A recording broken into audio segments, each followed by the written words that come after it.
Okay, in the step number 2, we have selected that w equals to y to the power minus 1, and for this respect we have to differentiate this with respect to x.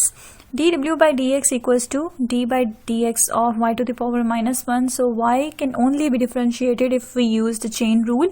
So we use the chain rule dy, and then y is differentiated by the power rule as minus 1 y to the power minus 2 into dy by dx. Now what I am going to do, I am multiplying or cross multiplying this minus 1 with this side of the equation, and it becomes minus 1 dw by dx equals to y to the power minus 2 dy by dx, and that becomes minus w by dw by dx equals to this, and y to the power minus 2 dy by dx.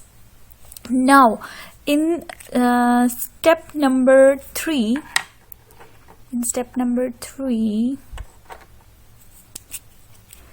I am replacing this in this.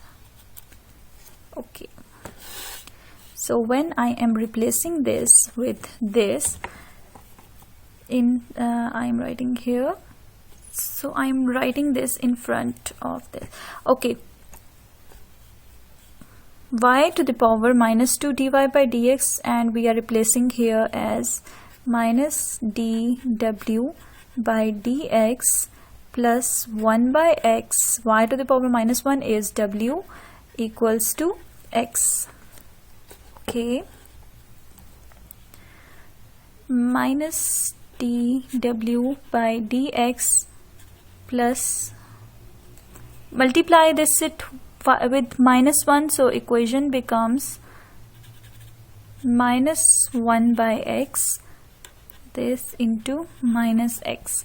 Now this equation is linear in w. The previous equation was non-linear in y, but we have converted this non-linear equation into a linear equation, and here we can select p.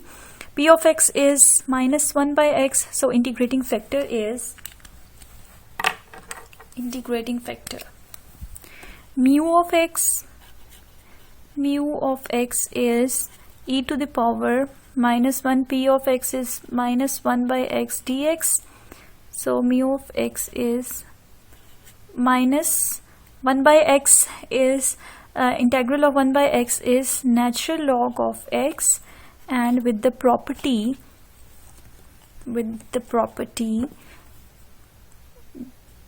e to the power x to the power this, so that becomes x to the power minus 1, because these both are it both cancels each other.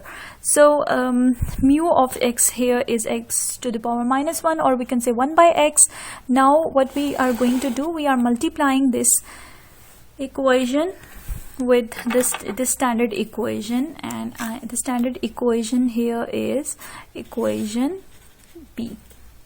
So multiply this with the equation b, x to the power minus 1 dw by dx minus x to the power minus 1 into 1 by x, w equals to minus x into x to the power minus 1. So solving it, here is my x to the power minus 1, and here is also x to the power minus 1, and powers are what it becomes, m1 minus 1, so x to the power 0. Okay,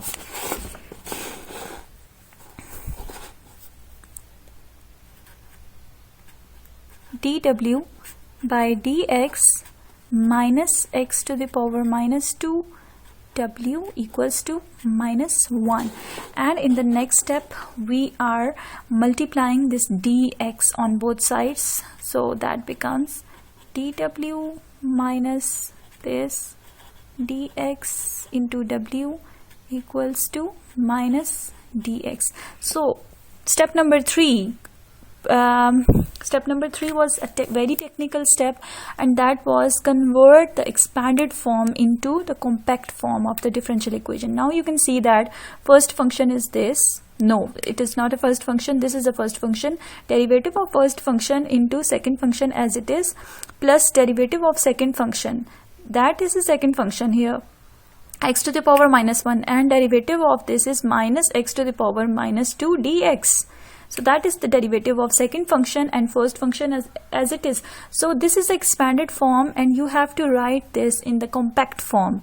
So original, you can also identify these original functions. So here second function here is the original function, and first function here is the original function, and first function has derivative this, and second function has derivative this whole along with the minus sign. So we can also write it as compact form. D of original function first function was w, and the original second function was x to the power minus 1 equals to minus dx. Okay, this simplifies it. So in the next step you have to integrate d of dx minus integral dx. Okay, so this cancels the integral, and it becomes this equals to 1 into dx. That becomes minus x. So w, if it is c, so we have to add the constant of integration as c.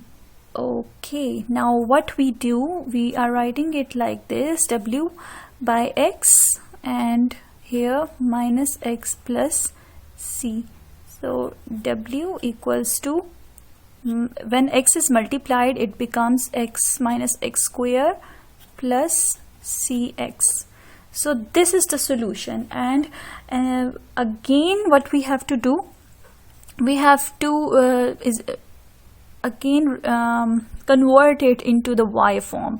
So w was what? W was, in our assumption, y to the power minus 1.